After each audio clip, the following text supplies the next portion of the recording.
Segundo día del cuarto Congreso de Comunidades Aragonesas en el exterior. Unas 150 personas procedentes de más de 60 casas aragonesas han marchado por el centro de la ciudad hasta llegar a la Basílica del Pilar.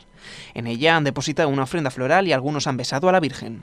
La emotividad ha marcado el antes y el después de este acto. Y es muy emblemático la ofrenda de flores y estar ante la Virgen de Pilar es como recargar pilas para el próximo año. Antes, los representantes de las casas regionales han asistido a una charla sobre jota aragonesa. Según el especialista José Antonio Lázaro, actualmente hay 41 grupos de folclore aragonés repartidos por todo el mundo. La jornada ha finalizado con una intervención del consejero de Economía, Francisco Bono.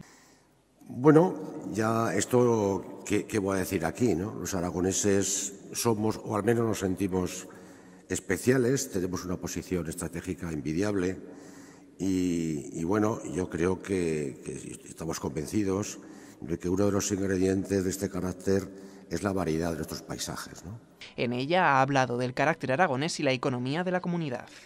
La cuarta edición de este congreso, evento que se celebra una vez cada 2 años, finalizará mañana con la constitución del nuevo Consejo de Comunidades Aragonesas.